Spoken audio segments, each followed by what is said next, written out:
Good morning, everybody. First up, in the link below is an article that features both the transcript and the audio of a conversation between three very excellent and eloquent lawyers, Dennis Reardon, Beth Wilkinson and Brian Stevenson. Please do go and have a listen and a read of it, because I certainly want to make reference to quite a few of the comments made in that video. It deals with death penalty, Timothy McVeigh, etc., etc. But as I say, go and make your own opinion of the lawyers' discussion. It's only about 15-20 minutes. But before doing that, thank you to everybody that watched the various videos that I did yesterday. The first one that I posted, in which I pointed out this Discord member, Xteen, who had sent me the information about this hidden image in the Ken Kratz video. Everybody seemed to want to watch that particular video. Some of you were a bit confused as to how to find the image. Hopefully that was made clear by my third video. And in the second video that I did yesterday, of course, I just want to make it clear.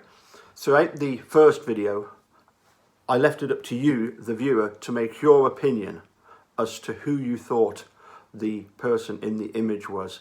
It was put to me, could it be Teresa? Well, I couldn't say that it wasn't. So could it be? Yes. Is it Teresa? Almost certainly not. Almost certainly it is a picture of Anthony Porter, or Tony Porter. But yes, I certainly don't want to make it as if by me telling you who it could be in a video that I'm definitely stating that's who it is, and then you end up going in, looking at it and saying and seeing what you want to see. This is something that is often quoted by Ken Kratz / Charles Darwin, is confirmation bias. So we have to be very careful to avoid confirmation bias. So who is Anthony Porter, and why would you put a picture of Anthony Porter and hide it in a video? Well, as Eric Jose said last night, hopefully me and him will have a chance to discuss maybe that question a little bit more in the not too distant future. In the meantime, what I particularly wanted to do was to explain just who Anthony Porter is and what is the relevance of Anthony Porter in all of this.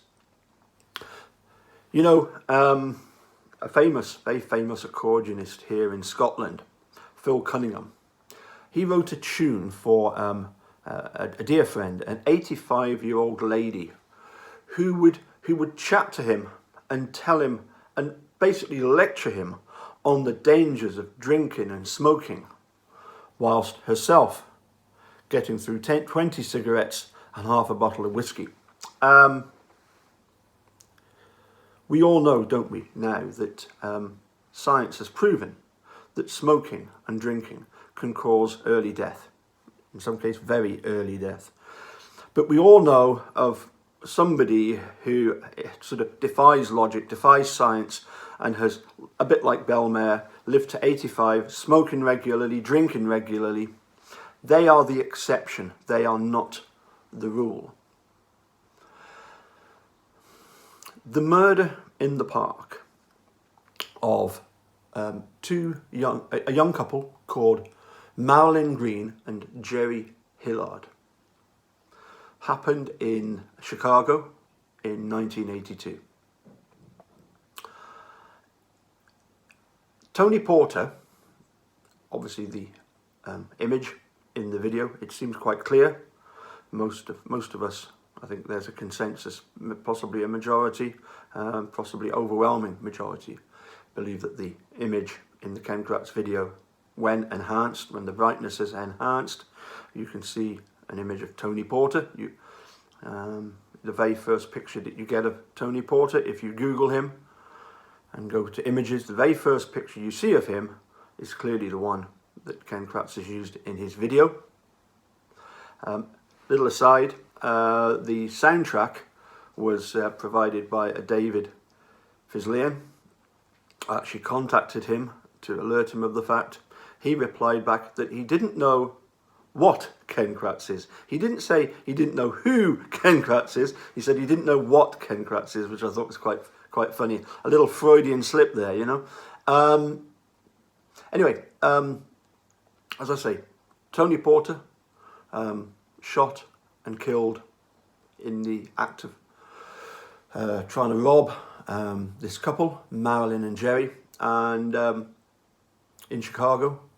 He was arrested, tried, found guilty, and put on death row until his various appeals. Remember, we hear about EDPA. Some people can be on death row for decades because they have appeal after appeal after appeal after appeal. David Protess and some students of his were very anti-death penalty. And you can understand why. We've got so many, over 2,000 exonerations of people wrongfully convicted. You imagine if all those had been put on death row and with the help of EDPA had been executed very swiftly. Even Stephen Avery himself, just before his trial, Wisconsin had a vote on whether to reintroduce the death penalty. There is no doubt that the state of Wisconsin would have definitely rushed through his death sentence. So basically, as I say, murder in the park, it's what I would call the exception rather than the rule. As I say, David Protess and his students were vehemently opposed to death penalty. And they managed to get Tony Porter released just 48 hours before he was due to be executed. Now, whilst their efforts to get rid of the death penalty, that is noble, the means with which they did that, as featured in the documentary A Murder in the Park, definitely were not.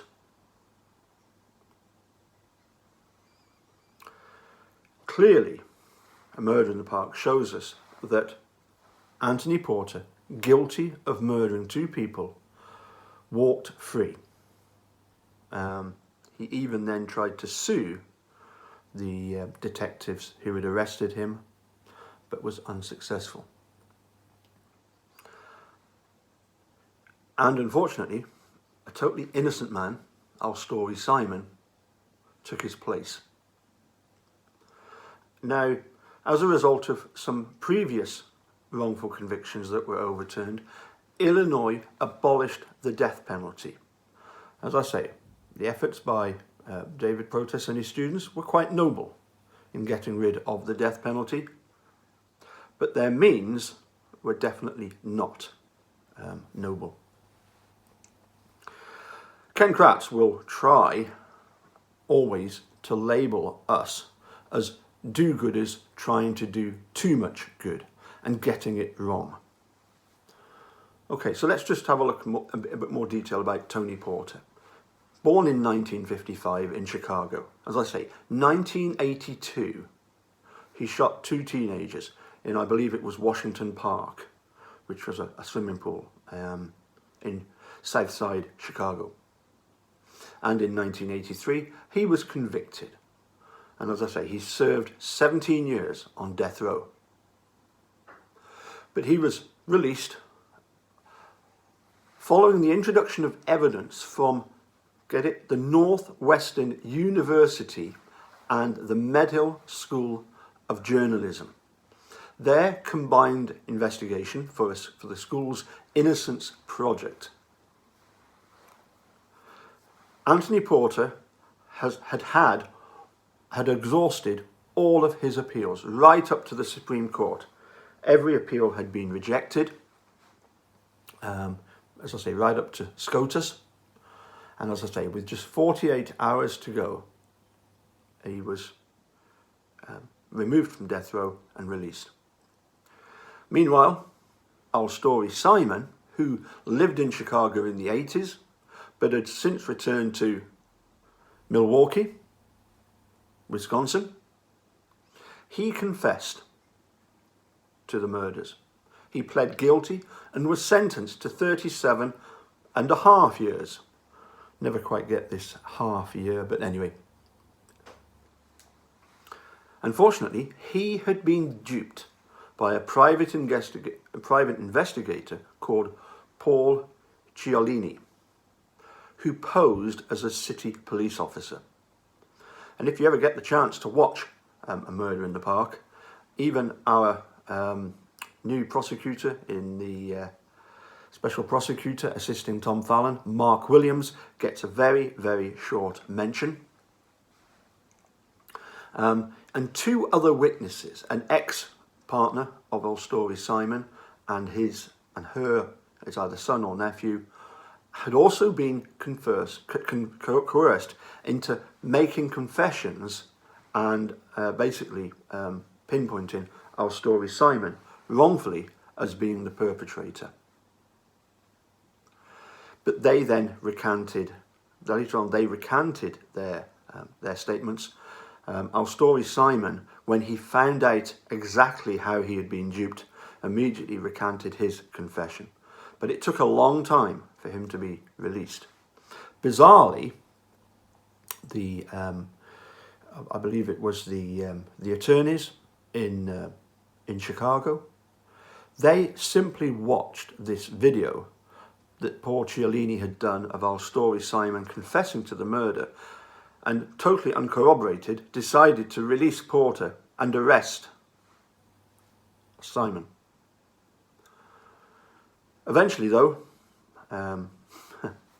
although the Chicago attorney's office would say that, a bit like the judge in Orlando Hudson in The Staircase, when he comes out with that bizarre statement, that 15 years later, Michael Peterson finally gets released, and it shows that the justice system works. So I say, rather bizarrely, it took until, well, first of all, in 2011, Professor Protes was suspended by Northwestern University, and eventually, in 2015, our story Simon was released. As I say, this is interesting as well. At the very start of the documentary A Murder in the Park, we see the detectives being involved in a civil suit brought forward by Anthony Porter, in which you can see the indignation of these officers in being involved in this civil suit, having to tell lawyers what their net worth is, what they've got in the bank, houses, cars, all that kind of stuff, and the fear that that's all going to be taken away. Reminds us very much of the civil suit generated by Stephen Avery and the indignation of Manitowoc Sheriff's Departments in being hauled in front of various lawyers and a judge to give statements at the depositions. But as I say, in 2015, our story Simon was released. As I say, Anthony Porter was unsuccessful in his civil suit against Chicago. It failed in 2005. Our story Simon was awarded an undisclosed amount against Northwestern University in June of 2018. So as I say, the bottom line is, to put it simply, David Protes and his students were do-gooders that went way too far. Ken Kratz is trying to present that as an analogy, as being that is what we as truthers are in this case. Of course, you'll never get Ken Kratz to talk about the fact that our story Simon was coerced into giving a false confession, because as far as Ken Kratz is concerned, false confessions do not exist. But as I say, A Murder in the Park, a truly bizarre story, once again with various sides to that story, but I would suggest that it's quite possible that Ken Kratz was hoping that because the image is not that clear, that some people would have jumped on the bandwagon of, oh, that's Teresa Halbach. And you can see that she's deceased. And that would support his assertion that we, the truthers, all suffer from confirmation bias. pretty bizarre, you know, pot kettle black. I appreciate that. He's, again, typical Ken Kratz form, trying to twist things. Anyway, as I say, watch the, if you watch the video that I've left in the link below, as I say, of these three excellent, as I say, very eloquent lawyers, Dennis Reardon, Beth Wilkinson and Brian Stevenson. It won't take a brain surgeon to realise which of those three I'm most in tune with, because I am absolutely against the death penalty. If there was no death penalty, there would be no AEDPA. Brendan by now would be free. Okay, we'll catch you again soon. Bye for now.